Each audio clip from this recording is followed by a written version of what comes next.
senhoras, amigos, né? Estamos aqui hoje reunidos nessa manhã de domingo, num evento muito especial, com a vinda da nossa companheira Anete Guimarães aqui na cidade, trazendo para todos nós os conhecimentos que ela tem assimilado aí ao longo dos seus anos de estudo. Nós, em primeiro lugar, gostaríamos de agradecer desde já a presença e o carinho de cada um de vocês, agradecendo em primeiro lugar a Jesus Cristo, né, que é nosso modelo e guia, que Ele possa estar presente através de seus benfeitores aqui conosco, nos auxiliando nessa nossa manhã. Agradecemos muito em especial também a Anete pela disponibilidade de estar aqui conosco e a cada um de vocês pelo carinho de terem vindo de suas casas nessa manhã de domingo e poderem estar aqui conosco para realizarmos esse nosso estudo. E para que a gente possa então dar início propriamente dito, nós vamos pedir à Dona Ângela que faça a prece para a gente. Dona Ângela, está por aí, Dona Ângela? Ah, está aqui. Desculpa. Amorável Mestre, agradecidos que somos pela bênção de podermos estar aqui, reunidos em Teu nome, recebendo a carinhosa presença da nossa companheira que veio nos trazer reflexões tão importantes que nós temos que ter como espíritos imortais, para que possamos aproveitar esta oportunidade maravilhosa que nos é dada, para podermos evoluir. Que as Tuas bênçãos de amor recaiam em todos os corações, nos auxiliando a sermos receptivos aos ensinamentos que ela nos traz. Que a Tua paz e o Teu amor permaneçam em nossos corações, para que sejamos multiplicadores da fala, da palavra esclarecedora que todos nós vamos receber aqui. Que assim seja. Só um recadozinho para a gente poder passar a palavra para a Anete.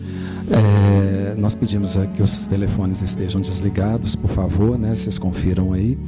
E que ao término do nosso seminário, vocês não interrompam a Anete, porque ela tem um voo para o Rio, saiu daqui, ela terminou o seminário, ela tem que sair para o Rio.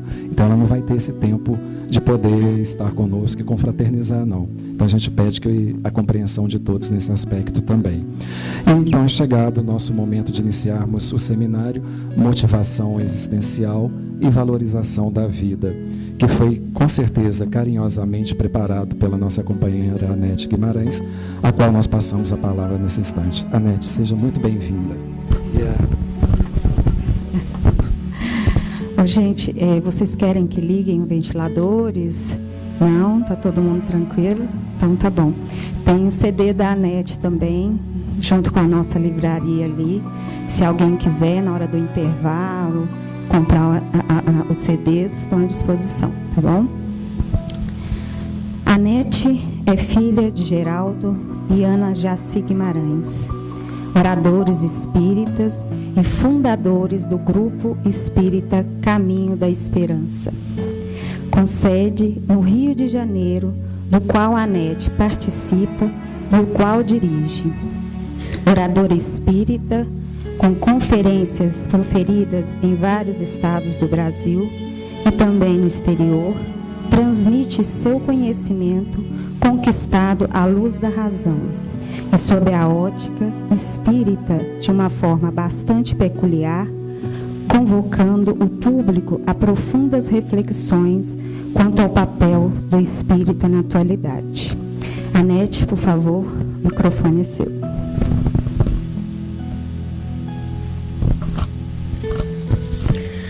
Um bom dia a todos. É um prazer e uma alegria estar com vocês na manhã de hoje. Eu peço antecipadamente desculpas por causa do horário que a gente ficou, né? Mas vamos tentar então fazer um trabalho aqui que fique interessante e produtivo.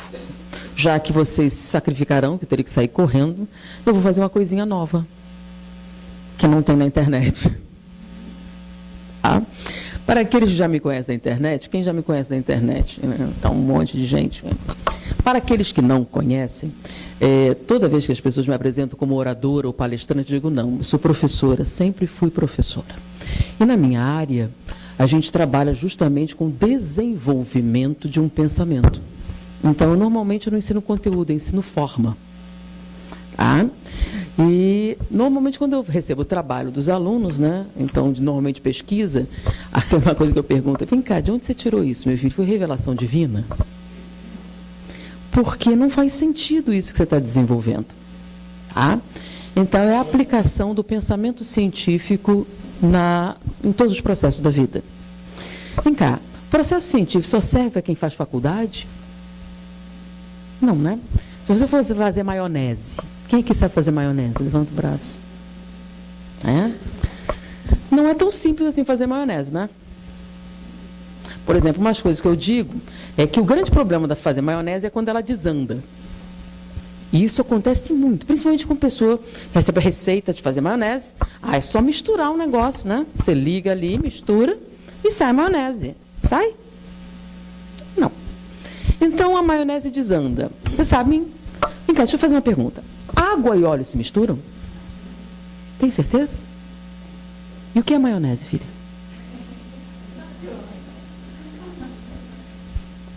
Parou para pensar o que é maionese?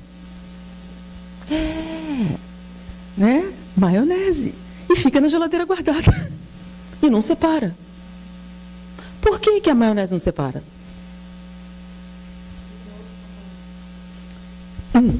Os outros só para dar cheiro e sabor, filho. Você tem um suco qualquer, pode ser limão ou vinagre, e óleo. Água e óleo. Né? E aí você mistura e ele fica lá, firme. Muito tempo depois, lembra que você guarda a maionese e fica um tempão? Qual é esse ingrediente secreto? Ovo não. É o ovo, mas é uma parte específica do ovo. A gema. Você só usa a gema do ovo, não? Você pode usar o ovo inteiro se quiser, mas esse é o gosto pessoal. Mas se você tirar só... E se você tirar, por exemplo, industrialmente, você não usa o ovo, fica cara, né? Você usa só uma partezinha que tem no ovo. Então, se você for fazer uma grande quantidade de maionese, você vai usar um ovo, vai ficar uma maionese cara. Você vai usar uma única coisa.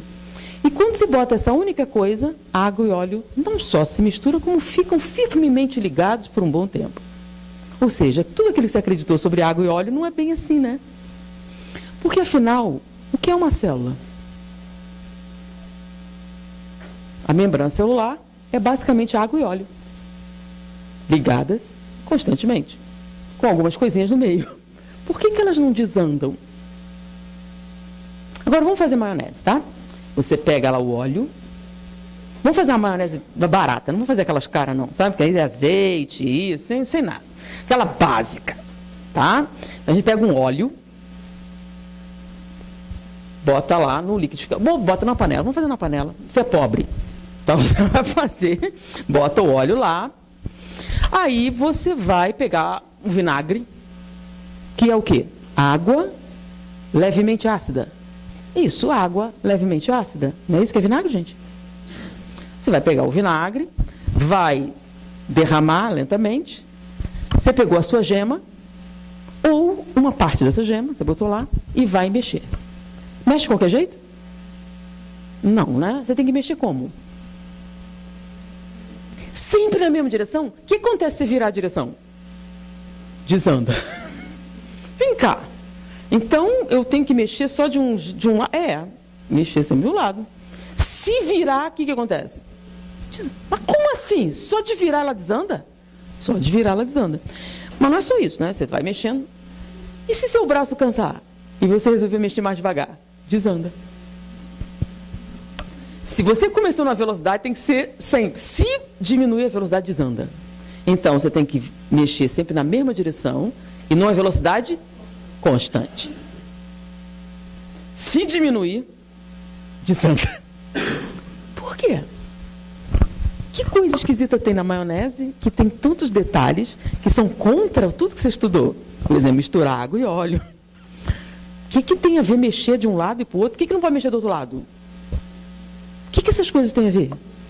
Tem a ver que a maionese é o segredo da vida, das células. Mas não é só maionese, leite condensado também é importante. O leite... Isso é uma viagem. A ideia é essa. O que é leite condensado? Vocês sabem? Quem já usou leite condensado? Levanta o braço. Todo mundo, né? E o que é leite condensado? que é leite condensado? Alguém sabe o que é leite condensado? Vocês comem, mas não sabem o que é. Leite e açúcar. Ok, como é que você faz leite condensado em casa? Você pega o leite, põe açúcar e bate e sai leite condensado? Se eu pegar leite e açúcar, bater, sai leite condensado? Não. Se você botar no fogo água, você botar no leite com açúcar no fogo, dá leite condensado? Dá doce de leite. Doce de leite e leite condensado são a mesma coisa? Não, né? Doce de leite é uma coisa, leite condensado é outra. Ou seja, leite, açúcar e fogo não dá leite condensado. Né? Então vamos lá. Se você pegar o leite condensado, tá? Você compra aquele leite condensado, botar água e mexer, dá o quê? Leite com açúcar. Se você pegar o doce de leite, botar água, sai leite com açúcar? Não. Então, doce de leite e leite condensado não são a mesma coisa. Qual o segredo do leite condensado? Que é o mesmo segredo da maionese. Qual o segredo do leite condensado? Você bota no fogo? Se você pegar leite e açúcar, botar no fogo, sai leite condensado? Se você pegar leite, põe açúcar, põe no fogo, mexe, dá leite condensado? Se você pegar leite condensado e pôr água, vira leite com açúcar. Se você pegar o doce de leite e botar água, sai leite com açúcar? Então, qual é a diferença entre leite condensado e doce de leite? O leite condensado pode virar leite com açúcar. O doce de leite é leite com açúcar, mas não vira leite com açúcar quando você põe água. Então, qual o segredo? Qual a diferença entre leite condensado e doce de leite? Aliás, do leite condensado você pode fazer doce de leite? Como é que você faz doce de leite com leite condensado? Cozinha.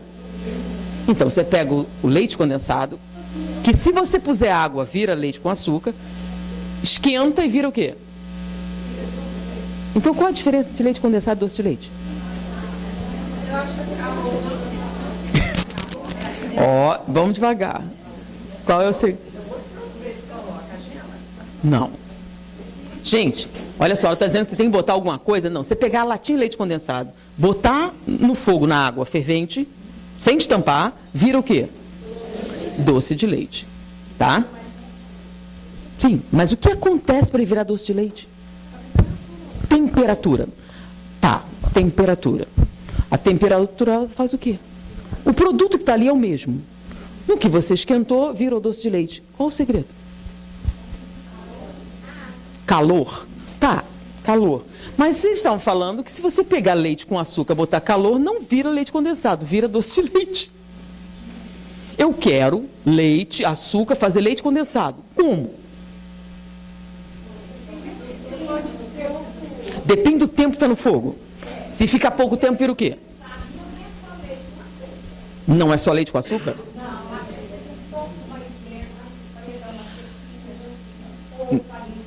Não, aí você está fazendo o que o brasileiro chama de gambiarra.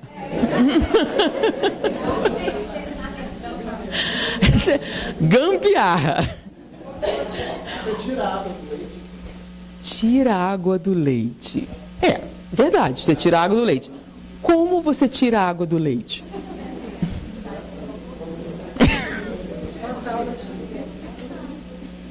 Sim, o que a gente está falando aqui? Mas a gente está falando de culinária? A gente está falando de física ou de biologia? O segredo é que não há separação entre eles.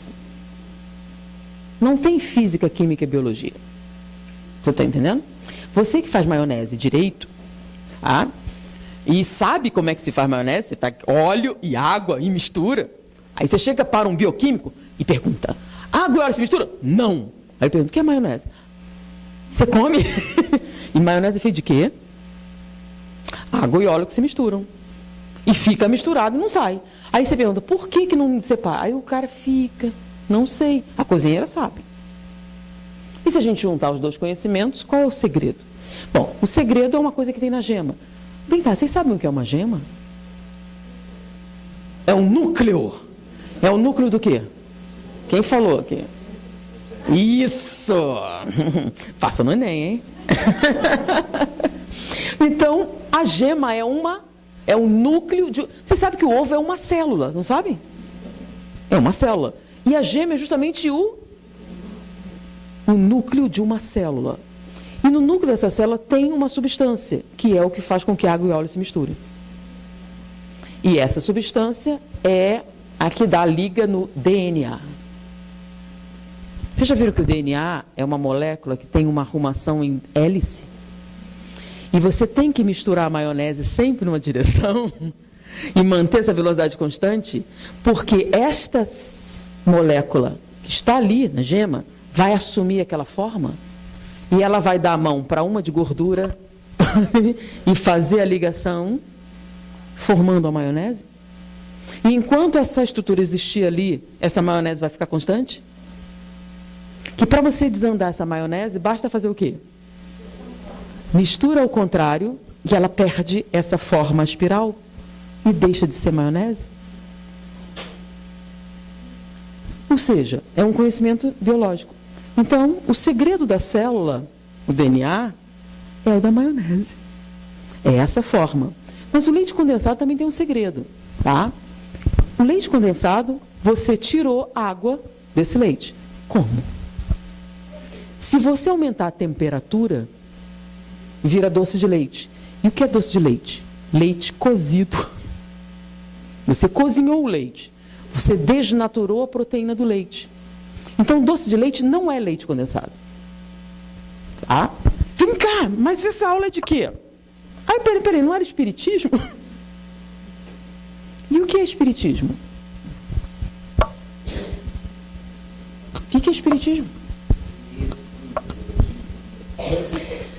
Espiritismo é observação da realidade. Você vai observar a realidade, tá? Só que essa observação da realidade, para você tentar explicar essa realidade, você não vai usar apenas aspectos físicos ou apenas aspectos espirituais. A proposta espírita é ver a realidade, apesar da aparência, além da aparência, para encontrar a realidade intrínseca das coisas. Ou seja, por que as coisas são como são.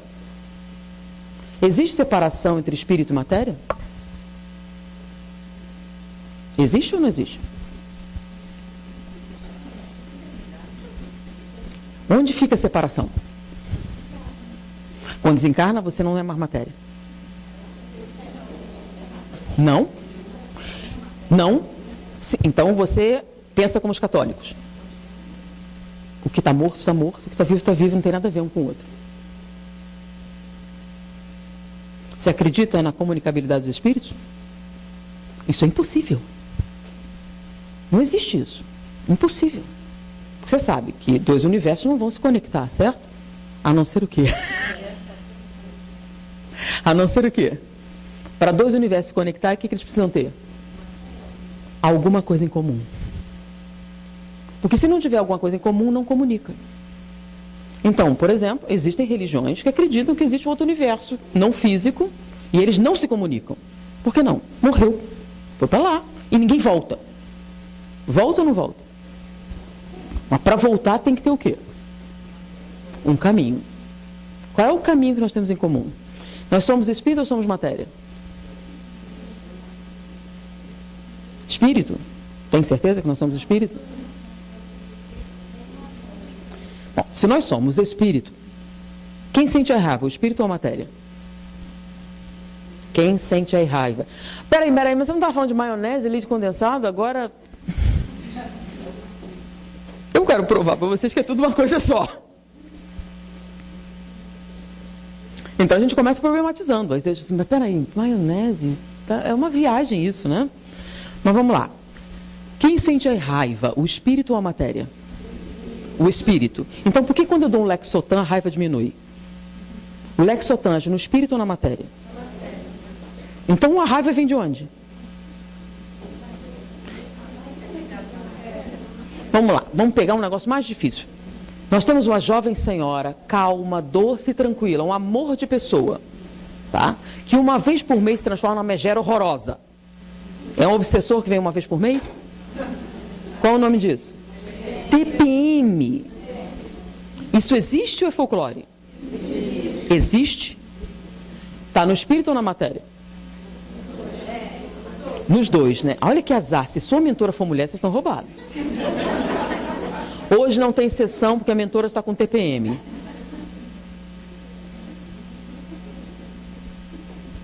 Então, onde está a TPM? Ela é boa ou ela é ruim? Não, ela é boa, mas uma vez por mês fica ruim. É que é Clódio, o passado inferior, é isso? O Espiritismo já explica, né? Nós não somos espírito. Quer dizer, nós aqui. Tem gente aqui que é espírito, mas não são vocês. Vocês são alma. Ah, mas não é a mesma coisa? Não. Por isso tem um nome diferente. Espírito é uma coisa, alma é outra. Como assim? O que é espírito, o que é matéria? Espírito é você morto. E o que é alma? É você encarnado. Mas é a mesma coisa? Não, não é. A alma é o subproduto da interação espírito-matéria. Lembra? Maionese. Maionese é água ou é óleo? E é maionese. Porque água e óleo não se misturam? Teoricamente não mistura. A não ser que tenha algo. E o que é o algo que mistura? Ah, é o processo. Então, o que é alma? É o subproduto da interação espírito-matéria. Que não é água, nem é óleo. É maionese. Porque você não sabe a separação, sabe? Na maionese dá para você ver o óleo? Dá para ver a água? Não, ele tem um gosto peculiar que é de maionese. Que não é gosto de óleo e não é gosto de água. Então, vamos até fazer um gráfico aqui. Beleza. Porque o povo está tirando os quadros negros. É uma desgraça. Tem um giz aqui? Tem um giz aqui. Imagine que esse retângulo aqui representa a evolução. É um gráfico que representa a evolução. Aqui você tem o início da evolução e aqui você tem o ápice da evolução, tá bom? Bom, aqui eu estou falando da evolução na Terra, né? Aula de biologia. Então, como é que começou o homídeo na Terra? Qual o primeiro homídeo? O primeiro homídeo chama-se Australopithecus. O Australopithecus não é um macaco. O Australopithecus é um homem. É uma espécie nova. Então, o primeiro homídeo, ou seja, o primeiro espírito encarnado na Terra era o Australopithecus. Mas se você olhasse o Australopithecus e olhasse o macaco, não sabia dizer. De rápido assim, não sei quem é. Agora, a Lucy, que é a representação do primeiro homídeo, ela é um ser humano. Por quê? Porque o lobo frontal dela funciona de maneira diferente. É uma outra espécie. Então, o primeiro espírito encarnado... Como assim? Macaco tem espírito? Chimpanzé tem espírito?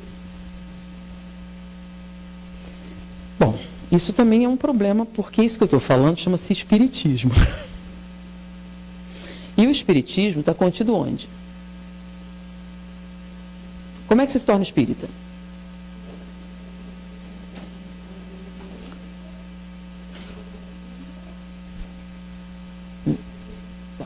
Olha só.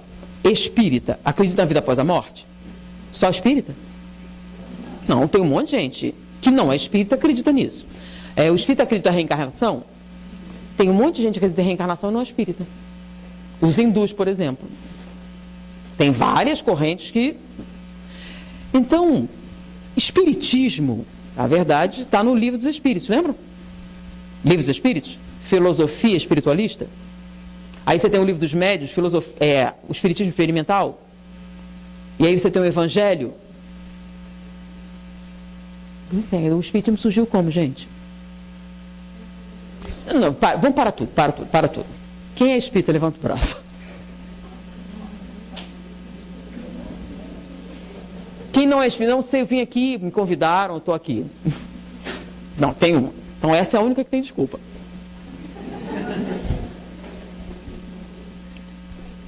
Como é que você se torna espírita?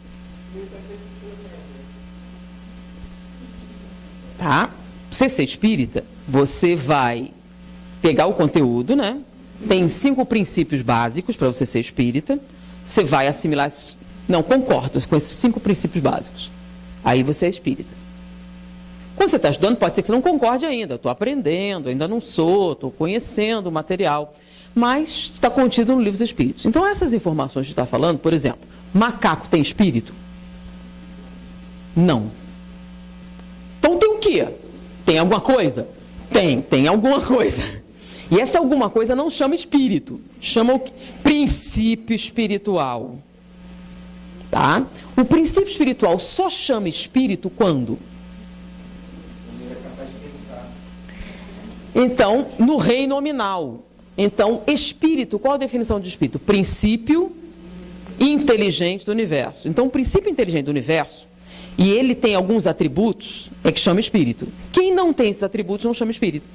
Então, o macaco tem alguma coisa? Mas não é espírito. Tá bom? Quem é que tem espírito? Logo, qual o primeiro homem? O Australopithecus. Tá? Então, no Australopithecus é a primeira encarnação nesse reino hominal. É o tal do simples ignorante. Então, o simples ignorante não é um índio. Porque o índio hoje não é simples ignorante. Quem é o simples ignorante? O Australopithecus. Ele é quase um animal, mas não é. Quase, mas não é.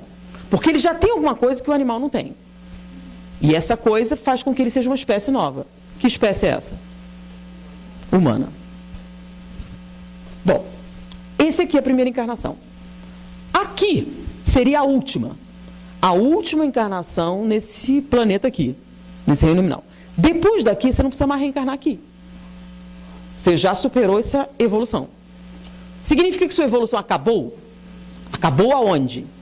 Aqui. Não tem mais nada aqui. Aí você ou vai para outro planeta, vai para outro lugar, mas aqui não tem mais, ok? Então, a primeira encarnação aqui, no reino nominal, e a última encarnação, não precisa reencarnar mais, ok? Vamos dividir isso aqui numa diagonal. Você tem dois triângulos. Esse aqui é a influência material. E essa aqui é a influência espiritual. Então, na sua primeira encarnação no reino nominal, tá? O espírito, lembra? Reencarna, ou nesse caso encarna, e você tem uma alma. Juntou o espírito com a matéria. Então, nessa sua primeira reencarnação, você tem o quê? Uma alma? Tem. Essa alma é composta de 99% de influência material, mais 1% de influência espiritual.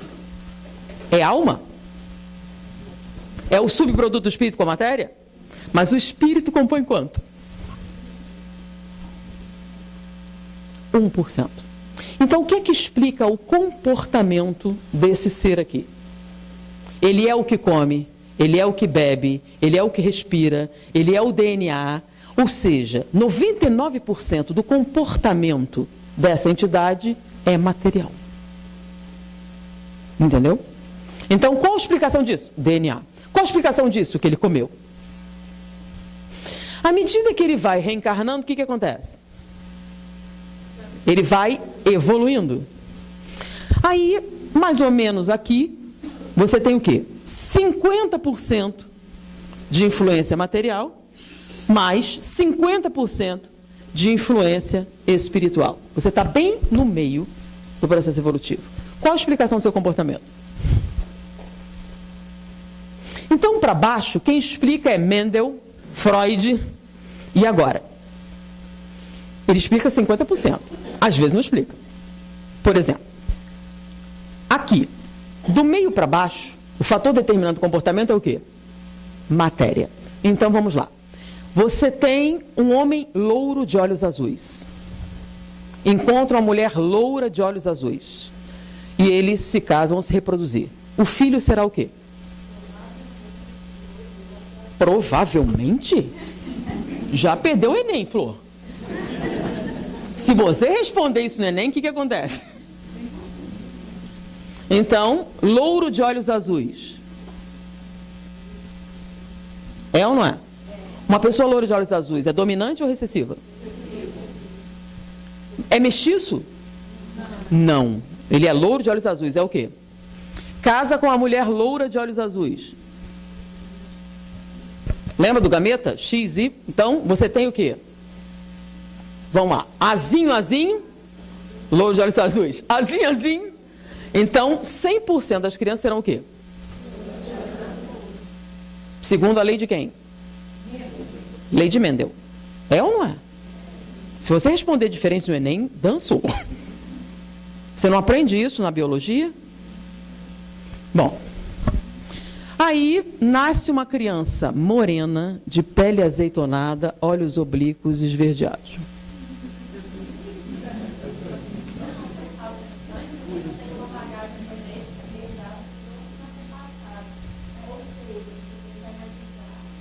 Então nasceu numa aldeia nos Alpes franceses, onde todos são louros de olhos azuis.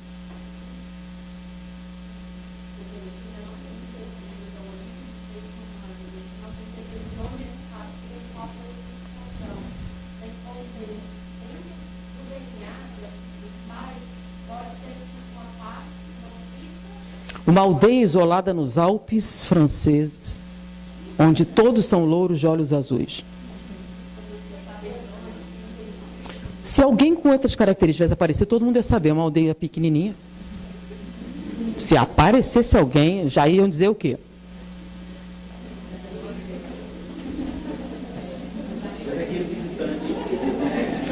Eu conto esse fato justamente porque ele é pitoresco. Porque se fosse no Rio de Janeiro, você dizia... Não, foi em Nova York. Não, foi numa aldeia isolada nos Alpes, onde todos os habitantes são louros de olhos azuis. Ela é consorciada, tem 6 filhos louros de olhos azuis. Ninguém com outras características foi na aldeia, apenas uma aldeia isolada nos Alpes, mas no século XVIII estava meio difícil. Bom, nasce uma criança morena. Não estou dizendo, morena. Cabelos negros. Olhos oblíquos e esverdeados. Então o apelido dele era o egípcio. Então ele nasceu...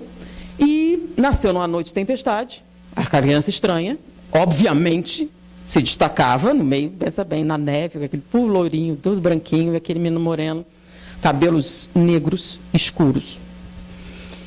À medida que ele foi crescendo, ele não conseguia falar, não falava. Tinha dificuldades muito grandes de falar francês. A mãe, para as outras pessoas, todo mundo entendeu que era anomalia genética, essa criança não é normal. Tá? Ela tem essas características, não fala direito, é retardado ou tem um problema. É uma anomalia genética. Bom, mas a mãe achava que a criança era inteligente, ela só conseguia falar. E ela achou, tá? Por quê? Porque apesar dela viver numa aldeia isolada, o seu filho mais velho morava em Paris. Era professor da Sorbonne. E ia visitar a família. E ela conversando com o irmão, disse, seu irmão é inteligente, eu sinto que ele é inteligente. Ele só não consegue falar. Talvez ele seja surdo.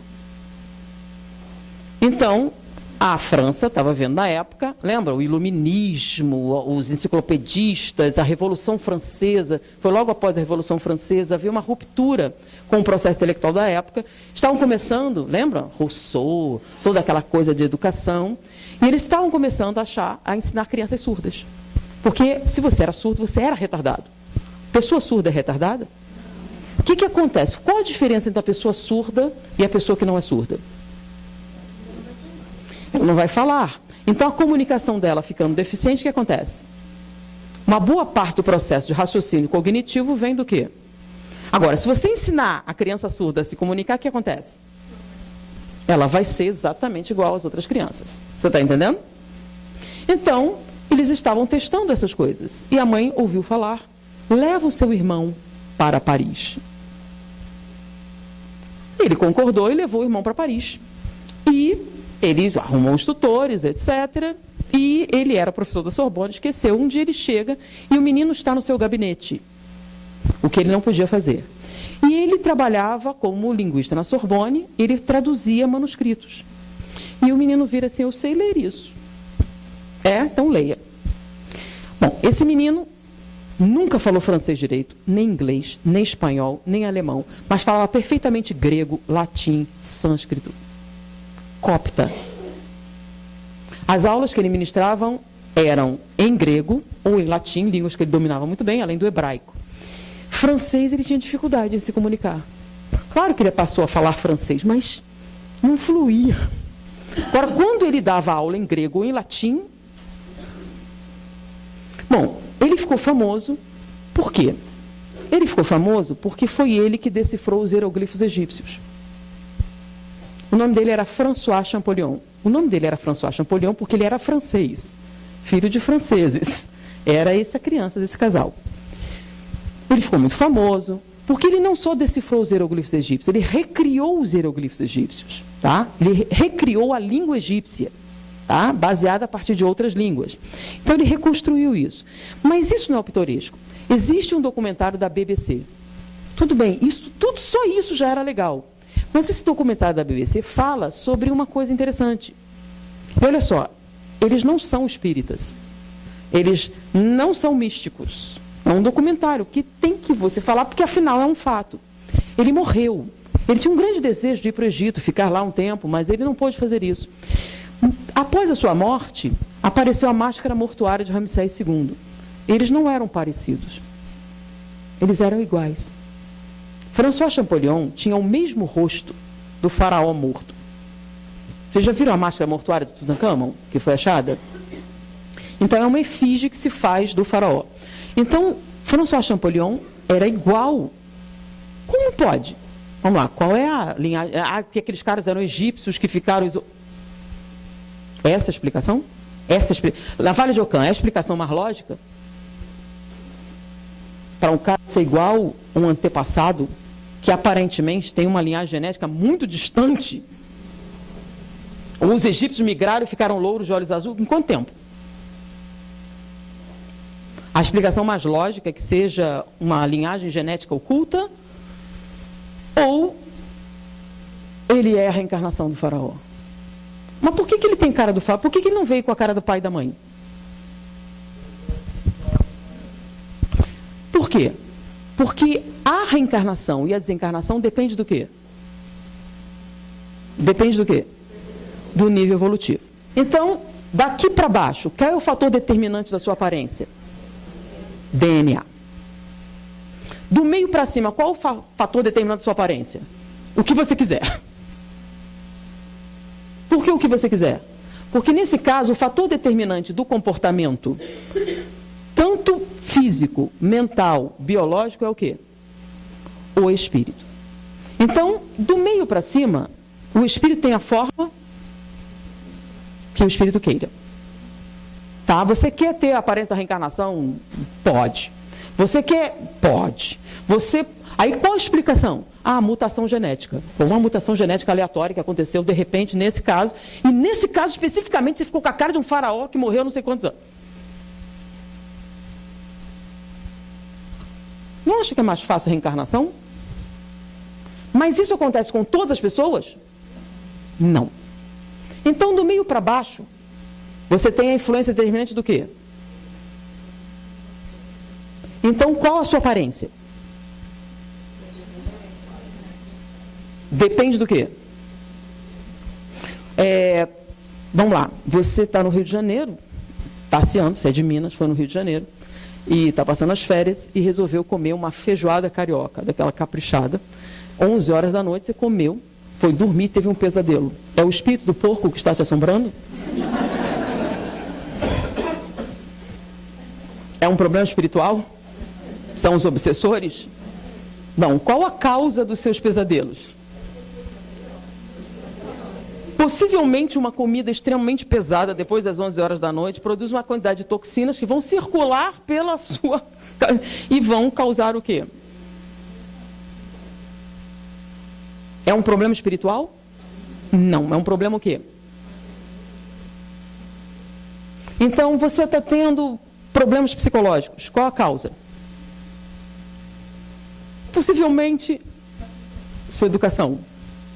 Papai, mamãe, o bairro, Freud explica, muita coisa, realmente explica. A maior parte das coisas, do meio para... E do meio para cima. Por exemplo, uma criança sofreu privação nutricional severa antes dos 3 anos de idade, maus tratos físicos, mentais e psicológicos. O que é isso? Ela foi torturada. A madrasta enfiava garfos na barriga, tá? E ele tinha que ficar, não podia tirar. Era obrigado a lamber feridas. Tá? Então, tudo isso antes dos 3 anos. Qual a probabilidade de você ter uma deformação de natureza psicológica e dar origem a um sociopata? Pois é, esse é Chico Xavier.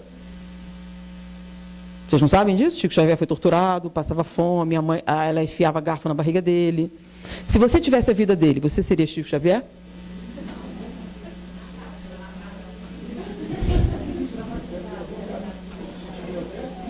Se você tivesse a vida do Chico Xavier, você seria o Chico Xavier? Se sua mãe torturasse você na infância, por exemplo, com 3 aninhos, enfiasse garfos na sua barriga e você não podia tirar, também não podia reclamar, obrigasse você a lamber as feridas do irmão e você passasse fome, muita fome, você seria o Chico Xavier? Não. Isso eu estou falando, se você tivesse essa vida, você seria o Chico Xavier? Na verdade, quando você tem um fascínio, você diz, ele passou fome na infância, ele foi torturado, é por isso que ele é assim. Você está entendendo? Então, a gente não explica assim? Então, quando o cara chega, por exemplo, aí você tem algumas coisas estranhas. Ele costuma matar pessoas, desde pequenininho, mata animais, faz isso. É um psicopata assassino. Ele é um psicopata assassino porque a mãe dele fez isso, porque o pai dele fez isso, porque ele teve privação nutricional, porque ele foi exposto à toxina. A gente não usa as explicações? Pois é, todas essas coisas aconteceram com Chico Xavier. E ele virou um psicopata assassino? Não. E nós temos um caso mais interessante ainda, né? Um agente do FBI. Um agente do FBI especializado na caça desses criminosos seriais, chamado serial killer. Tá? Então, ele era chefe de uma divisão, e ele fazia aqueles perfis, sabe aqueles perfis? Quem assistiu Criminal Minds, CSI, essas coisas assim, né? Então, o cara faz o perfil do assassino. Então, o assassino provavelmente tem entre 30 e 25 anos, é branco, mede não sei quanto, faz isso, faz aquilo. Peraí, como é que você sabe? Como assim o cara é branco? É racismo? Como assim ele... Não, é o perfil do assassino. Aí ele faz o perfil e aí a polícia começa a procurar aquela pessoa, aquela característica. Então ele fez um perfil, os caras começaram a procurar uma pessoa com essas características, pegaram esse cara e por acaso ele tinha as provas e aí ele foi preso. E descobriram que ele realmente era o assassino. Tá? E ele ia a julgamento. Ele ia a julgamento por ser um assassino serial. Então ele tinha matado 22 mulheres. Tá? E ia a julgamento. Ele estava no julgamento quando surgiu uma pesquisa científica. Foi publicada uma pesquisa que descobriram que esses chamados psicopatas têm uma má formação cerebral. O cérebro deles tem uma área e essa área não se formou. E por isso eles são assassinos. Então eles pegaram vários assassinos seriais e eles tinham essa deformidade. E esse estudo foi publicado enquanto esse cara estava sendo julgado. O que aconteceu? A defesa pegou. Beleza. A defesa pegou e foi no julgamento assim: meu cliente tem a deformidade. Logo, ele não é um criminoso, ele é um doente mental. E ele não... Você sabe que se a pessoa é um doente, ele é inimputável. Então você não vai poder dizer que ele fez isso. Ele está dizendo que ele fez porque tinha um defeito cerebral. E estava colando, né? Até porque é muito mais confortável você achar que a pessoa tem um defeito do cérebro do que o seu vizinho pode ser um serial killer. E você não consegue olhar na cara dele e ver que ele é. Na verdade, ele é uma pessoa absolutamente normal. Então, estava colando. E aí, durante o julgamento, o advogado chama para depor o chefe da divisão do FBI, que fez o perfil. E pergunta para ele: o senhor conhecia o meu cliente? Não. O senhor sabia que ele era o assassino? Não. O senhor já teve contato com ele? Não. Foi o senhor que fez o perfil do possível assassino? Sim. E era a descrição do cara. O trabalho que fazia direitinho. Como o senhor fez esse perfil? Analisei o crime que foi realizado e tudo mais, batizado em determinados fatores, eu defini que a pessoa que cometeu aquele crime teriam essas características. Esse é um trabalho científico, ele explicou.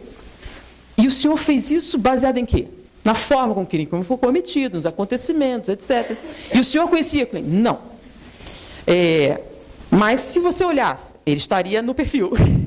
Eu iria investigar, porque ele encaixa perfeitamente no perfil. Que foi o que aconteceu com a polícia. Ele investigou e ele tinha. O senhor está sabendo sobre a publicação da deformação cerebral que pessoas têm que cometem esses crimes? Sim. O senhor sabe que o meu cliente, sim, eu estou sabendo. Logo, o senhor há de convir que fez o perfil antes de conhecer meu cliente, o senhor não sabia quem ele era, mas definiu pessoas que têm uma formação. Tem essa característica? Sim. Então é por isso que meu cliente diz assim, não. Como não? Ele tem ou não tem o defeito? Sim, ele tem o defeito.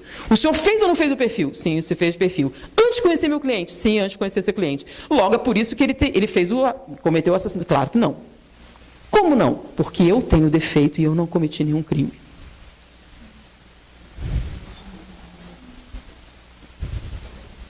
Ele se tornou agente do CFI. Ele tinha o mesmo defeito. Por que ele não era um assassino?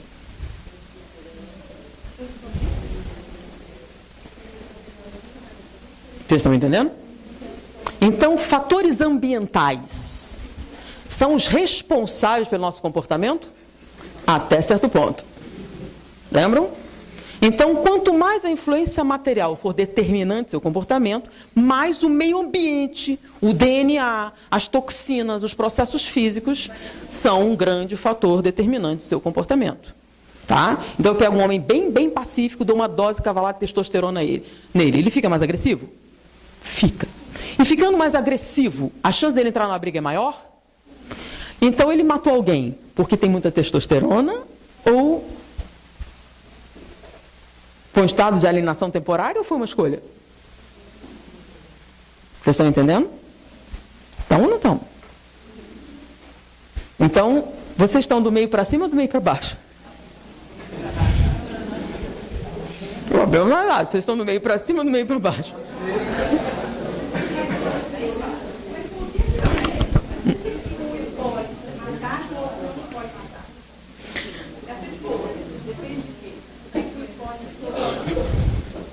Vamos falar. Eu só quero chegar à conclusão, se você traiu seu marido, você vai alegar insanidade temporária? Não? Não foi um fator ambiental? Porque muitas pessoas explicam que os homens são poligâmicos por natureza. Porque biologicamente são programados para isso. Não usam essa explicação? Você não está usando isso como fator determinante do seu comportamento? É ou não é? Mas é o que eu estou falando. Se você teve uma mãe... Vamos dar um exemplo, né? Freud diz que a mãe tem um papel fundamental no desenvolvimento psicológico. Então, se sua mãe é ruim, isso afeta o seu desenvolvimento? Sim ou não? Então, vamos fazer a brincadeira. A culpa é da mãe? É ou não é? A culpa é da mãe ou não é da mãe? Freud fala isso? Fala ou não fala? O povo faz primeiro. Culpa é da mãe, certo? Certo ou errado? Não, depende do quê? Vamos lá. Então, a culpa é da mãe. Beleza. Quem é espírita? Levanta o braço de novo. Acredita na reencarnação? Logo, cada um tem a mãe que merece. A culpa é de quem? Deu para entender? Você está dizendo que você está no meio para baixo, é o fator ambiental. Beleza, sua mãe é ruim e essa é a causa. Essa é a causa? Mesmo você estando do meio para baixo? Não. Sim ou não? Então, eu falei que existe essa diferença. Os fatores ambientais são determinantes. Mas isso aqui é que define quem você é? Sim ou não? Então, você está dizendo o seguinte. Se você é um babilônio, não tem problema não, que são fatores ambientais. Por exemplo, um babilônio. Tá? Você está na Babilônia, 4 mil anos atrás, e você estupra uma mulher. É por fatores ambientais? Não. Não? É ou não é?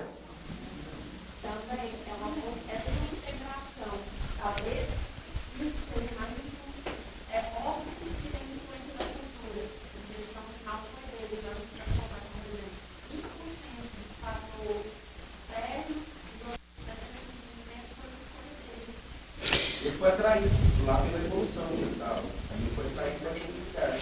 Todas as discussões, desde que a gente começou, é para falar o seguinte: quando você separa espírito e matéria, aí você tem uma palestra falando sobre o evangelho, evolução. Então, na prática, você não tem aplicabilidade, tem? Que é como se fosse coisas totalmente distantes, que não fazem parte da sua vida. Porque quando você vai analisar um fato físico, o que acontece? Você parte para o materialismo. Tá? Recentemente participei de um evento e saiu uma questão do Enem, tá? Uma questão do Enem simples, que era assim: qual a causa da grande explosão no consumo de drogas nos anos 60 nos Estados Unidos? Tá? Questão do Enem. Então, se você estivesse fazendo o Enem, você seria obrigado a responder essa pergunta, correto? Muito bem. Qual a resposta para essa pergunta? Houve ou não houve uma grande explosão no consumo de drogas nos anos 60 nos Estados Unidos? De uma hora para outra, puff. Teve ou não teve? Teve. Qual a causa? Então você vai para a escola e você tem aula de história, você tem aula de geografia, sociologia, etc. Então você tem que responder essa questão. Qual a causa? O que você vai botar na prova do Enem? É mais ou menos como azinho, azinho. Lembra do azinho, azinho? Então, se eu botar essa questão azinho, azinho, azinho, azinho, o que vai dar? Você vai ter que responder o quê? Muito bem. Qual a resposta dessa questão que eu coloquei? Não, olha só. É o Enem. Está no Enem. Você está no Enem e tem que responder essa pergunta. O que você vai responder? Você vai dizer o seguinte: Guerra do Vietnã. Um grande número de soldados usando heroína. Segundo, pílula anticoncepcional fez uma revolução dos costumes. 3, rock and roll. É uma... Então eles... Não os bitonaram. Rock and roll, né? Então, pílula anticoncepcional, guerra do Vietnã, rock and roll contra a cultura. E isso foi a causa. Tá? Muito bem. Vamos analisar essa questão. A guerra do Vietnã. A guerra do Vietnã começou com os Estados Unidos? Peraí, mas essa parte eu não sei porque é história, mas vamos lá, não começou. Foi na França, lembra? Coreia. Então, antes dos Estados Unidos, a França esteve lá, na guerra. E um grande número de soldados, proporcionalmente, foram mais soldados franceses do que americanos. E estavam no mesmo lugar, na mesma região. Aí voltaram para a França. A pílula anticoncepcional não foi lançada nos Estados Unidos. Ela foi lançada na Europa primeiro. Porque os Estados Unidos eram muito formais. Então, eles experimentaram primeiro onde? Na França. Então, eles lançaram na França. Então, a França tinha pílula anticoncepcional, tinha soldados que vieram da região, da mesma região. E vem cá, rock and roll. Você falou Beatles, né? Os Beatles eram americanos? Beatles eram ingleses. Rolling Stones eram o quê? E as principais bandas iniciais eram... legal. Então, eles não eram americanos. Demorou um pouquinho para os americanos aderirem à onda. Então, as principais bandas de rock and roll eram o quê? Europeias. Então, você tem a França, que tem pílula anticoncepcional, você tem a França, que tem soldados que estavam na região do Vietnã, e você tem o rock and roll. Por que não foi na França? Não, por que não foi no Canadá? Por que nos Estados Unidos? Eu estou só questionando. Né? Então, as mesmas circunstâncias que você está dando desculpa para isso, foi na França. E na França não foi a mesma coisa. Qual a causa? Aí você tem um livro chamado A Caminho da Luz de Emmanuel. Já ouviram falar? O livro A Caminho da Luz de Emmanuel fala sobre o quê? A história da civilização à luz do Espiritismo. E lá tem umas coisas muito interessantes.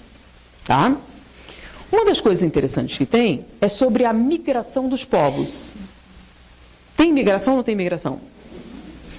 Então, eles falam, por exemplo, os fenícios. Os fenícios, na antiguidade, eram um dos povos mais ligados a quê? A navegação, lembra? Os primeiros navios. Então, eles dominavam os mares, os fenícios. Os fenícios desapareceram. Não desapareceram? Desapareceram da face da terra? Não. Eles desapareceram como civilização fenícia. Mas os espíritos que eram fenícios Continuaram existindo? Continuaram existindo. Reencarnaram. Onde? E vocês sabem que semelhante atrai semelhante, não sabem? Os fenícios reencarnaram onde? Assim como o caminho de Erlang Germano, como semelhante atrai semelhante, esses fenícios reencarnaram, se juntaram novamente e reencarnaram numa região e deram origem a um novo povo. Que povo? Portugueses. E o grande interesse dos portugueses era o quê? Navegação. Lembra das grandes navegações? Então, eles continuaram dando vazão aos mesmos interesses que tinham anteriormente. Então, dá origem ao processo das grandes navegações. Então, esses fenícios fazem a mesma coisa que estavam fazendo, sempre fizeram. Fazem lá. Isso aconteceu com outros povos? Sim, vários outros povos. Então, na época dos fenícios, tinha também o Império. Que era o Império o quê? Tinha o Império Persa, mas tinha o Império Romano depois, se articulou. Lembra? Qual era o símbolo do Império Romano? Uma águia. Lembra das características do Império Romano? Depois disso, qual foi o próximo império? Qual foi o próximo império? Não, olha só. Depois que o Império Romano desapareceu, qual o próximo império? Os romanos apareceram quando? Lembra? Constantino, cristianismo, Carlos Magno. Peraí, mas vem cá, falando de novo, não era espiritismo? E o espiritismo é cultura. A gente já falou de biologia, de física, de maionese, agora está a história. Bom, qual o próximo império? Império, aquele onde o sol nunca se põe. Império Britânico. Lembra do Império Britânico? Lembra? Índia, África. Então, no Império Britânico, o sol nunca se põe. Companhia das Índias Orientais. Então, o Império Britânico. Então, ele dominava os mares, né? Império Britânico. Qual era o símbolo do Império Britânico? Uma águia. O símbolo do Império Britânico era uma águia. Tá? Bom, o Império Britânico teve um grande impulso logo após as grandes navegações, né? Lembram? Os britânicos dos portugueses, tiraram dos portugueses. Tudo o ouro que o Brasil levou para Portugal foi para onde? Para a Inglaterra. Da Espanha também foi para a Inglaterra. Então, a Inglaterra dominava o comércio marítimo, basicamente, e começou a industrialização. Um grande impulsionador da industrialização dos britânicos foram os tecidos. E os ingleses começaram não fabricando, mas com o comércio das sedas. Das sedas de onde? Da China. Então, os britânicos iam para a China, enchiam de seda, voltavam e distribuíam na Europa. Tá? Foi o grande impulsionador desse interesse pela indústria têxtil. Mas, o que eles ofereciam em troca para os chineses? Os britânicos iam para a Malásia, enchiam o porão de ópio, iam na China e trocavam ópio por seda. E eles passaram a fazer isso por um bom tempo. E era uma coisa muito boa, porque você sabe, ópio era uma flor, era na Malásia, um preço insignificante, e chegava na China, trocava por seda. E era uma mercadoria maravilhosa. E depois de um tempo que você comprava sempre. E eles fizeram isso em grande quantidade. Um dia o imperador achou que a China estava com problema, pelo número grande de consumidores de ópio. Não sei como é que funciona. No ópio, tá? Ele não é como a cocaína ou a heroína. Quando você fuma ópio, você entra no estado onírico e fica lá. Então, você ia para as casas de sonho, pegava aquele cachimbo e fumava o ópio e ficava ali. Enquanto você tivesse dinheiro, você estava lá. Muitos morriam de fome, porque você entrava naquele estado onírico e ficava sonhando. Com a grande quantidade de ópio entrando na China, o número de casas de sonho foi crescendo, crescendo, crescendo. O imperador chegou à conclusão que o ópio era prejudicial ao povo chinês e resolveu fechar os portos ao comércio do ópio. E quem era o principal fornecedor de ópio? Inglaterra. O que a Inglaterra fez quando o imperador ameaçou fechar os portos? Vocês lembram da guerra do ópio? Mas não foi guerra do ópio, né? Ele fez mais ou menos como a máfia faz. Ele corrompeu alguns nobres, botou os navios apontando os caminhões para o palácio, ou você abre os portos, ou a gente explode tudo. E o que aconteceu? O imperador foi pressionado a todos os nobres corrompidos, abriu os portos e o ópio inundou a China por 200 anos. O que aconteceu 200 anos depois? Nós temos na China cerca de 20 milhões de viciados em ópio. Tal do gigante adormecido. E o ópio faz o quê? Entra no estado letárgico. Quem foi o primeiro traficante oficial da história?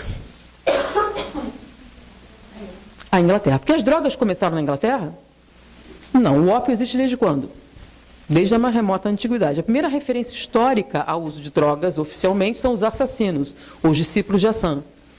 Então, eram crianças que eram viciadas em haxixe, se transformavam em armas e eram utilizadas por pessoas com um exército. Um outro que usou muito foi Nabucodonosor.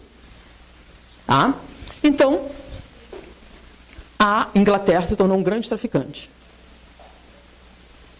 Beleza? Isso são dados históricos, vocês podem procurar na internet. Bom, o Império Britânico ainda existe? Não, ele desapareceu, né? Então, na época da Segunda Guerra Mundial, a Inglaterra era um império? Não. A Inglaterra era uma ilhazinha, que tinha perdido um grande parte do poder e estava em guerra com a Alemanha. Então, na Segunda Guerra Mundial, Churchill foi eleito... Peraí, mas não era aula de espiritismo? Vocês podem ver filme, vocês não gostam de ler os livros, podem ver o filme, Churchill. Ele se torna primeiro-ministro e a Inglaterra perdeu a guerra, basicamente. O exército estava desaparecido, a França foi invadida, não tinha mais coisa nenhuma e estava em guerra. Aí eles vão pedir ajuda para quem? Os Estados Unidos. Quem é os Estados Unidos? Os americanos. Quem são os americanos? Qual é o símbolo dos americanos? Estavam construindo o império. É uma águia. Lembra que é uma águia? Se você vai lá em Washington, o que você tem? Pax Romana. Peraí, os caras são de origem saxã. Por que eles usam latim nos seus processos, nos tribunais, no direito? Você sabe que o americano estudou latim. Mas peraí, a língua dele não é latina. Ele estuda mais latim que os brasileiros. Ele estuda mais latim que os franceses. Então, os americanos hoje sabem mais latim do que todos os outros povos de origem latina. Por quê? Eles não são saxãos? Não deveriam estudar outra língua? Por que os advogados usam termos latinos? Aí eles têm uma explicação. É porque o direito veio de onde? Ué, por que não fazem isso em outros países? Por que não faz na Itália? A Itália não é o berço de Roma? Lá não tem advogado, não tem juiz, não tem nada. Por que eles não usam a mesma coisa? Mas vamos lá. Eles dão muito valor a esses processos históricos e tudo mais. E na Segunda Guerra Mundial, o que foi a Segunda Guerra Mundial? Vocês sabem, quem eram os que estavam na guerra? Alemanha, de Hitler, Itália, Mussolini, que vocês sabem, né? E quem mais? O Japão. Era o eixo. E aí, os inimigos eram o quê? Os aliados, que eram o quê? França, Inglaterra, Estados Unidos. E a gente aprende na escola muito sobre isso, né? E uma das coisas que a gente aprende é que Hitler foi um grande genocida. Matou 6 milhões de judeus. Matou ou não matou? E a gente fala muito de Hitler. Quando você fala um genocida Hitler, Hitler foi o cara que mais matou gente? Não. Em termos de genocídio, Hitler está em 5º ou 6º lugar. Então ele tem 5, 6 pessoas. Por que 5 ou 6? Porque tem uma dúvida, ali, são quantos?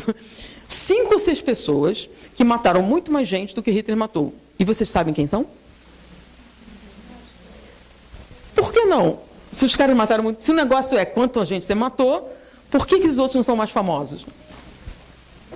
Um deles não era ocidental. E o Ocidente não tem muito interesse no que acontecia no Oriente, né? Então, por exemplo, eu quando estava na escola, nunca tinha ouvido falar de Gandhi. Sabia de Mussolini, sabia de Hitler, sabia de um monte de coisa, mas ninguém falou de Gandhi. Sabe quando que eu fui saber que Gandhi existia? Quando saiu o filme Gandhi, lembra do filme? E aí foi a primeira vez que eu fui falar de Gandhi, porque na escola não se falava sobre isso. Não se falava sobre direitos civis, James Farmer, nada dessas coisas. Martin Luther King. E lembra que naquela época não tinha internet. Então, você só sabia o que diziam para você. Então, nesse mesmo período, Gandhi foi da mesma época de quem? Da Segunda Guerra Mundial, lembra no filme? E para tudo, ele se liberta logo depois. Mas o que estava acontecendo além de Gandhi na Segunda Guerra Mundial? A China. O que estava acontecendo na China durante a Segunda Guerra Mundial? a China estava se tornando comunista. Lembra o grande exército de Mao? Mao Tse-tung. Então, Mao Tse-tung assume o poder. Antes da guerra, Segunda Guerra Mundial, Mao Tse-tung começa a marchar. Faz um grande exército, o Exército Vermelho, e domina a China. Qual é a primeira atitude de Mao Tse-tung quando ele assume o poder? Ele chega à mesma conclusão que o imperador chinês há muito tempo atrás, no século XVII. Ele diz que o ópio é um problema para a China e que o ópio tem que ser eliminado. O que ele manda fazer? Ele manda botar uma corrente na porta das casas do sonho e tacar fogo com todo mundo dentro. E eram centenas de casas do sonho em toda a China. Ele pôs a corrente e tacou fogo. Mandou matar todas as pessoas que fossem encontradas com ópio, traficantes ou não. E, no período de 3 meses, ele matou 20 milhões de pessoas. Quantas vezes 6 cabem 20? Então, o Hitler não está nem perto de ser o maior genocida. E teve gente que matou mais do que Mao, tá? Então, Mao Tse-tung mandou para o mundo espiritual, de uma hora para outra, 20 milhões de espíritos, que entram em massa no mundo espiritual. E que espíritos são esses? Viciados em ópio, certo? Que vão para o mundo espiritual. Aí a pergunta é, quem são os responsáveis por esses espíritos? Chama lei de sintonia? Lei de afinidade? Quem é responsável por esses espíritos? Aquele que é responsável pela situação. Quem era o responsável pela situação? Os ingleses? Eram os ingleses? Olha só, gente, vocês são espíritas, lembram? Eram os ingleses? Os ingleses são aqueles caras do Churchill lá na ilha. São os ingleses os responsáveis? Não. Não, olha só. Você tem 20 milhões de viciados indo para o mundo espiritual. Tá? Eles estão mortos no mundo espiritual. Quem é responsável por esses espíritos? Quem tem que tomar conta? Você tem um filho deficiente. Quem tem que tomar conta? Isso. Então, quem que tem que tomar conta desses espíritos? Isso. E quem foi? Não. Eles tinham vida antes de Mao? Não. Quem tirou a vida deles? Aí, é isso que eu quero falar assim. É o Império Britânico?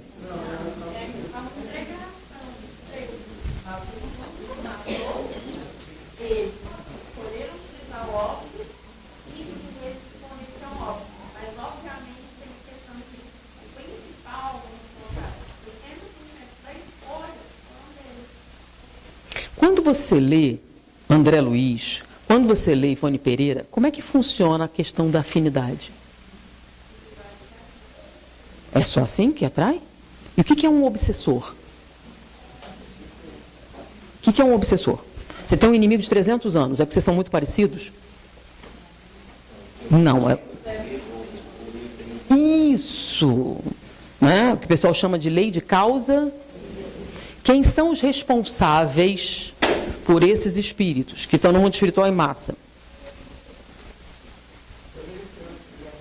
E aí tá, não são os ingleses, não são americanos, são os traficantes de drogas que causaram essa situação, certo?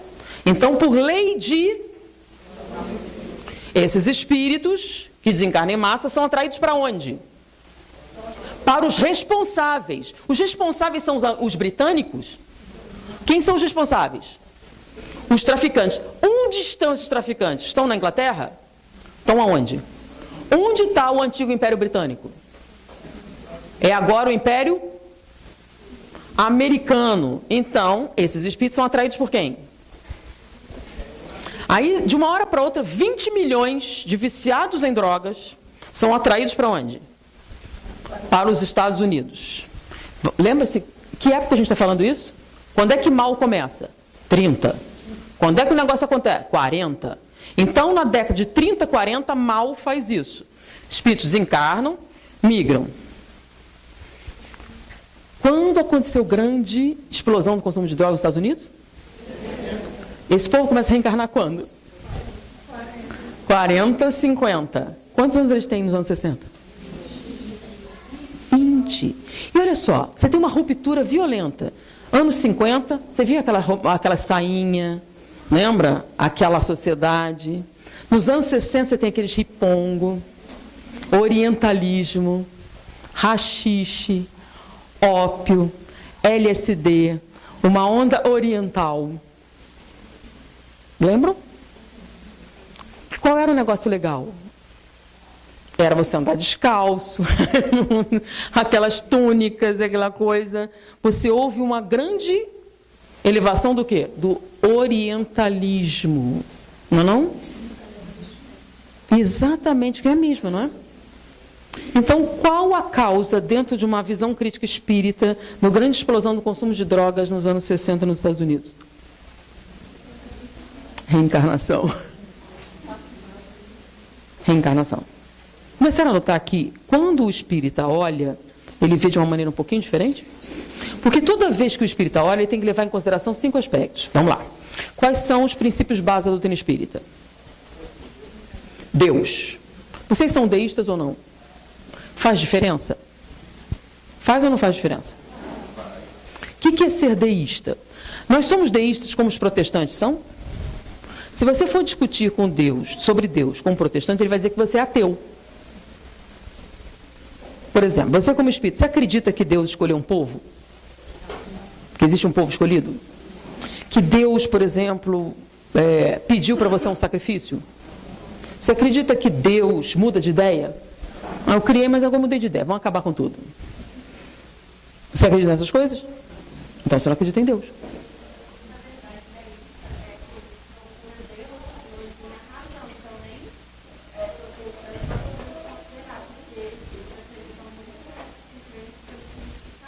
Não, olha, a palavra deísta, ela vem do grego, que significa o quê? Ser sobrenatural. Deus é ser sobrenatural. Tá? Então, qualquer entidade sobrenatural, vários deuses, são entidades sobrenaturais. Então, a palavra Deus significa isso. Mas quando você fala em Deus hoje, é isso que você está pensando? Não, ela muda um pouquinho. Mas vamos lá. A definição de Deus para um protestante, para um católico, ela entra nessa questão do ser sobrenatural. O espírita, o que é Deus?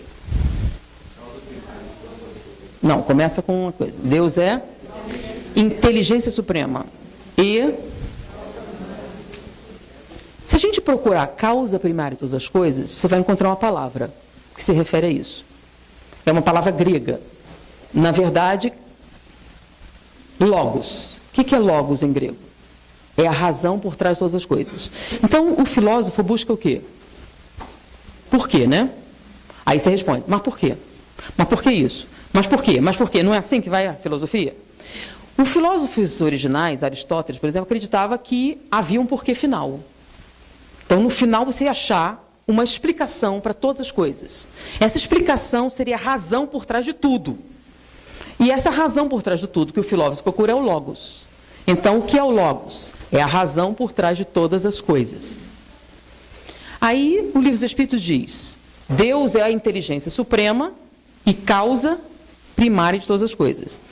Aristóteles acreditava que havia uma causa primária em todas as coisas. Mas, é inteligente ou não? Materialistas acreditam que existe uma razão por trás de todas as coisas? Sim ou não? Sim, eles acreditam. Tá? Que existe uma razão por trás de todas as coisas. Só que eles acreditam que não é inteligente. Que é o quê? Big Bang, por exemplo. Explodiu o Big Bang e aquilo aconteceu. Foi um fenômeno o quê? Aleatório. O que é aleatório? Não existe um motivo para isso ter acontecido. Tá? Então, não existe uma sequência. Então, um evento aleatório. Tudo bem, não foi o Big Bang, mas o que aconteceu antes também é aleatório. Ou seja, não existe uma razão inteligente por trás disso. Foi por acaso que isso aconteceu. E você existe por acaso. Então, apesar de acreditar no logos, não é inteligente. O espírito acredita no logos? Sim. Só que ele acha que o logos é o quê? Então, o espírita, com esse pensamento, inteligência suprema e causa primária, ele está afirmando uma outra coisa, que as coisas acontecem por uma razão. Que não são aleatórias, que as coisas são intencionais. E se há intencionalidade, tem motivo. Percebeu? Faz diferença ou não faz? Faz. Tá muita viagem, gente? Então, então, se a gente acredita em Deus, a maneira com que a gente encara a realidade fica diferente. Quando você diz, a vida não tem sentido, o que você está dizendo? Que não acredita em Deus. Porque se Deus existe, o que é inteligência suprema? O que é uma coisa suprema? É que não tem maior. Então, quando você diz, eu não faria assim, você quer consertar Deus, você acha que você sabe mais e você vai fazer de um jeito certo. Então, se as coisas acontecem como estão, tem alguma razão? Isso faz com que a gente, ao analisar os acontecimentos, tenha uma outra visão. Chama-se visão crítica da realidade. Então, Deus. Qual a segunda coisa? Imortalidade da alma. Nós acreditamos na imortalidade da alma? Sim. Só isso? Não. A gente acredita também na comunicabilidade dos espíritos. Mas é só isso? Não. A gente acredita também na reencarnação. Mas é só isso? Não. Tem uma quinta coisa. Qual é a quinta coisa? É aí que entra o problema assim. Quando você fala pluralidade dos mundos habitados e fala para alguém, alguém pergunta, ETs? ET, extraterrestre. Então, você acredita em vida extraterrestre, que eles se comunicam com contatos imediatos terceiro grau? Não. Mas o que é isso? Quando você fala, eu acredito na pluralidade dos mundos habitados. Você está falando de ETs? De extraterrestres? O conteúdo do capítulo é esse? Vida em outros planetas? Desse capítulo, o que contém? Então, o capítulo Pluralidade dos Mundos Habitados trata de quê? Evolução. Então por que Allan Kardec não botou evolução? Porque a evolução e Darwin é o quê? Pós-Kardec. Kardec é 1857 e Darwin é de quem? Entendeu? Então, por que Kardec não usou? Porque na época dele não tinha. Então, por que Kardec não usa a palavra energia? Por que não bota energia? Bota fluido. O que é um fluido? Vamos lá. Traduz água fluida para o francês. Água líquida. Então, quando você dá para a pessoa, você está dando água fluida? É essa a intenção? Então, a água que você está dando é porque ela é líquida. Eu assisti uma palestra uma vez, a pessoa estava falando e a pessoa traduzindo francês, tinha uns caras do lado, e aí distribui água líquida para os pacientes. Aí o curador, por quê? Que história é essa de água líquida? Não, porque ela é quente, deve chupar gelo. Foi essa a colocação. Mas essa intenção de você usar a palavra fluida? Não, né? Qual a intenção da palavra fluido? Energia. Por que Kardec não usou? Porque o termo, como a gente conhece de energia, começou a ser cunhado em 1904. Se tornou oficial em 1908.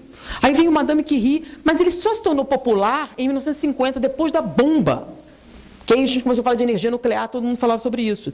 E agora ele é popular. Mas antes disso, você falava de quê? Então, ele usou uma palavra que pudesse definir a coisa. Então, a questão é água fluidificada?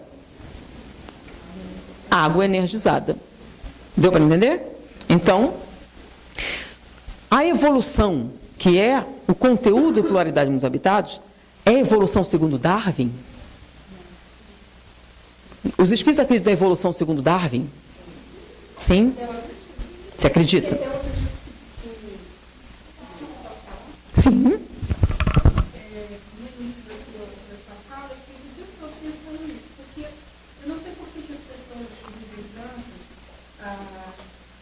Darwin de Deus.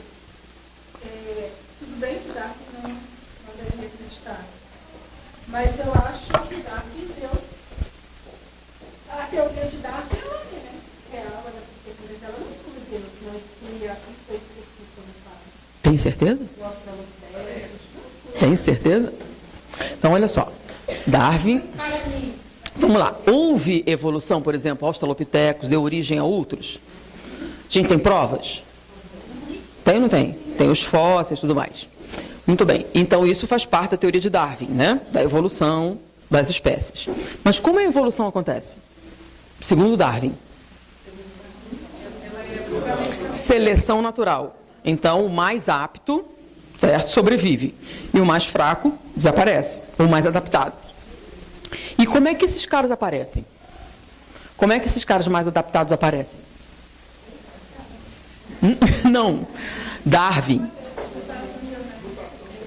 Mutação. E qual a causa da mutação? Pera, não, é o contrário. Então, o que causa a mutação é necessidade de adaptação? Não. A mutação é aleatória. Uma mutação aleatória dá origem a um indivíduo que, por acaso, é mais apto àquela alteração climática. Aí ele sobrevive. Então, qual é a causa do processo evolutivo? Mutações aleatórias, somadas à seleção natural e alterações climáticas, dão origem a novas espécies. Segundo Darwin. Então, bom, mas essas mutações acontecem ou não acontecem? Acontecem. Há seleção natural ou não? Há seleção natural. E isso dá origem a esse processo evolutivo? Qual a causa? Qual a causa da mutação?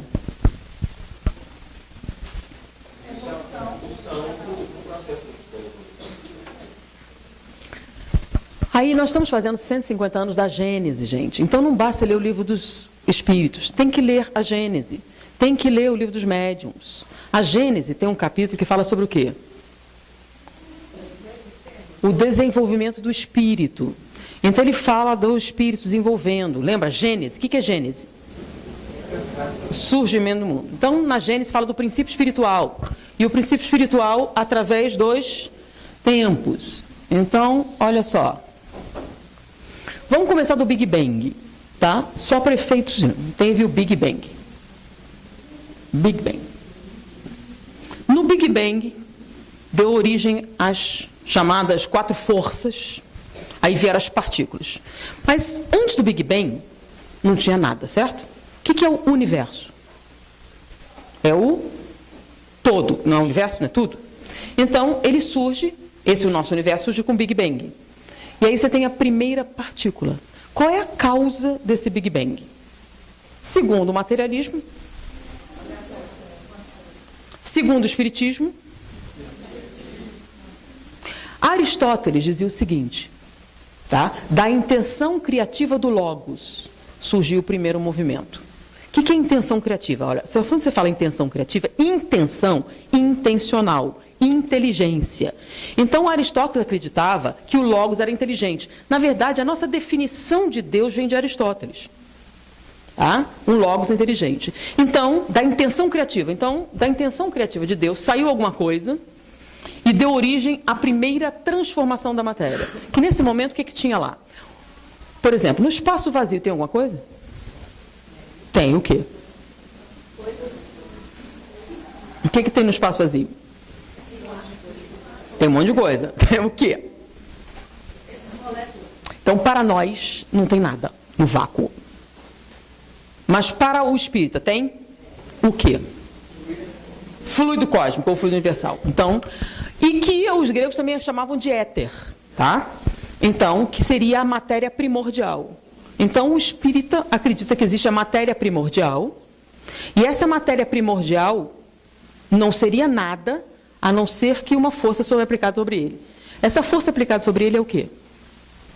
Então, você tem o princípio material e você tem o princípio espiritual. Esse princípio espiritual, inicialmente, é essa intenção criativa de Deus que dá origem às coisas. Pois é, no que ela sai de Deus, ela se torna independente dele. Ela tem consciência de si mesma? Não. Ela sabe o que está fazendo? Ela é inteligente? Não. Ela é só algo. Então, esse algo dá origem às primeiras partículas, que se unem e dão origem aos primeiros átomos, que se unem e vão pegando a tabela periódica. Então, você tem, começa com hidrogênio, o hélio, vai pela tabela periódica. Quem é que está ali? E tudo se encadeia no universo, do átomo ao arcanjo, que por sua vez começou pelo átomo. Lembram?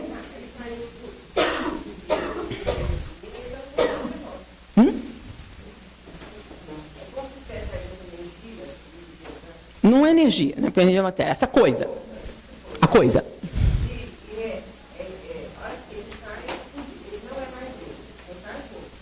Faz a primeira transformação. Então você só sabe que aquilo aconteceu porque você está vendo a matéria mudar. Se a matéria não mudar, você não está vendo nada. Olha só, não é comando. O que é matemática, filha? Matemática. A gente inventou a matemática ou a matemática se inventou? Quando você descobre uma constante universal, ela sempre existiu ou foi você que inventou ela? Então, o que é matemática? É medir e comparar. Então, matemática é Deus falando com você. Então, toda vez que você acha uma simetria, que você acha uma constante, que você acha uma relação causal entre as coisas, você está percebendo que existe o quê? Uma estrutura. Então, essa estrutura que faz com que as partículas tenham um comportamento assim, é o princípio espiritual que está ali. Quando você passa por toda a tabela periódica, você já sabe tudo o que há para saber sobre a matéria. No momento que você sabe tudo o que há para saber sobre a matéria, esse princípio espiritual faz um salto evolucionário e parte para outra matéria. Qual? Depois da física vem o quê? Química. Então a física estuda a matéria, todas as arrumações que a matéria pode ter. E a química? Todas as combinações. Então a física estuda a matéria e a química estuda as substâncias. Né? E aí você começa a aprender sobre química inorgânica. Aí você vai para a química orgânica, as reações químicas. Então, esse princípio espiritual está ali em todas essas situações. Lembra? Lei de conservação da matéria, lei de conservação dos fluidos. Aí você pega todas essas leis que você aprende. E aí, quando você domina tudo o que há a saber sobre a química, esse princípio espiritual faz um salto evolucionário e entra onde? É aquela coisa da maionese, do leite condensado. Ele junta essa informação e faz um salto evolucionário. Vai para qual matéria? Física, biologia. Então, ele sai e entra na biologia. Na biologia ele começa vírus, eucariotas, procariotas, águas cenofícias, aí os reinos, vai aumentando o nível de complexidade, vai aumentando, passa por todos os reinos. Aí ele chega nos primatas, mamíferos, lembra? Passou por tudo aquilo? Chega nos primatas, tá? Mais princípio, o orangotango, está nos primatas. E nesse momento, ele domina tudo que há para saber sobre a biologia. Aí o que acontece? Ele faz um salto evolucionário. E qual é esse salto evolucionário? Penso, logo existo. E aí ele deixa de ser princípio espiritual e passa a se chamar espírito. O que é que o espírito tem que o princípio espiritual não tem? Consciência de si mesmo. No momento em que você tem uma vida independente da matéria, tá? Suas experiências passam a existir fora da matéria. Antes, você dependia da matéria. Agora você independe da matéria. Então você tem uma vida espiritual. E o que isso tem a ver com a evolução biológica? Quando é que isso aconteceu? Vamos lá. Quando as pessoas perguntam, o animal é inteligente? É o inteligente. As pessoas estão confundindo. Inteligência e capacidade de aprender? Não, amebas aprendem. Vamos lá, João de Barro não faz casinha de barro? Você sabe fazer casinha de barro? Então ele faz certo. Mesmo criado em cativeiro, ele sabe fazer casinha de barro. Quem ensinou? Não, ele já nasce sabendo. Né? Se chama de instinto. Então, por exemplo, abelhas se comunicam. Então você pode aprender por tentativa e erro. Você pode aprender por transferência. É a única maneira? Não. Os seres humanos têm uma maneira de aprender que os outros não têm. Nem o orangotango. A Coco é um orangotango que aprendeu linguagem dos sinais. Ela tinha um vocabulário de 400 palavras. É mais do que alguns surfistas cariocas, gente. Então, você tem um orangotango que fala. Aí, legal, a gente pode perguntar para o orangotango o que ele pensa. E é simples, ele pensa em comer, dormir e procriar. E tem uma coisa que não podem ensinar para Coco. Chama futuro. Por quê? Porque eles não têm futuro. Como assim não tem futuro? Claro que tem futuro. Sim. Mas esse conceito de futuro não existe. O que é futuro, gente? Vocês sabem? Existe futuro para você? E o que é um futuro? Futuro, vamos imaginar. Futuro é um cenário virtual que você cria num lugar imaginário, entra nesse cenário, vivencia umas coisas lá, sai e tira as ilações. Isso aconteceu? Você aprendeu de onde, então? Então você aprendeu com algo que não aconteceu? Foi. Como é o nome disso? Criatividade. Então essa criatividade veio junto com o lobo frontal. O lobo frontal é que te permite você criar um cenário virtual, entrar nesse cenário, viver coisas lá e tirar informação. Então, para o futuro existir, você tem que ter o lobo frontal desenvolvido. Se você lobotomizar alguém, ela deixa de ter futuro. Percebeu? Por isso que soma ansiedade, soma um monte de coisa. Se você lobotomizava o doente, ia acabar todos aqueles sintomas. Por quê? Por quê? Porque você vai estressar se não tem futuro, você não tem preocupação, não tem mais nada. Entendeu? Então devemos lobotomizar todo mundo? Você não vai ter mais preocupações. Mas esse futuro, esse cenário virtual, lembra? Quando você está no mundo espiritual e cria aquilo, é mundo espiritual. Então o mundo espiritual existe onde? Fora da matéria. Então, o espírito, justamente porque ele pode criar isso, ele tem uma vida independente do quê? Das organizações biológicas. Foi agora? Então, a nossa evolução espiritual não é segundo Darwin.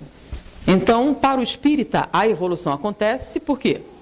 Porque ela acontece primeiro onde? No espírito. Então, a evolução física é uma consequência da evolução espiritual.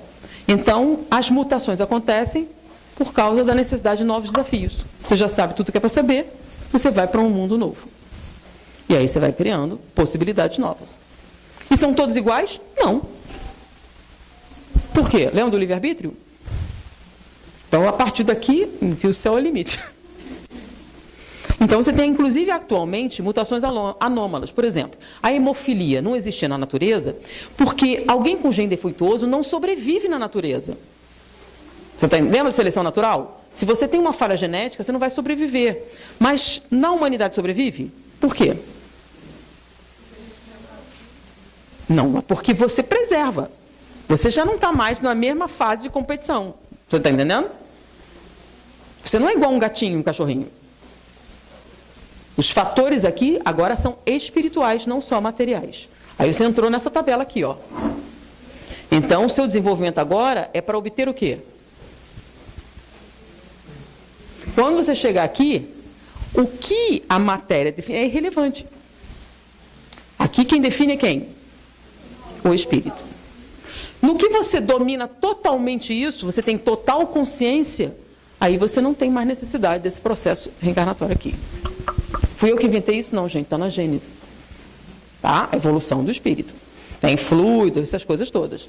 Viram isso? A gente está falando sobre o sentido da vida. Qual é o motivo da gente falar essas coisas? Tá? Antes da gente continuar, a gente vai dar um pequeno intervalo, para vocês respirarem. Esfriar a cabeça, toma um café, uma água, dá uma respirada, lentifica, ralentiza. Aí na volta a gente faz uma ruptura para a gente descansar um pouco, depois a gente volta. Tá bom? Vamos lá. Quanto vocês acham que é necessário?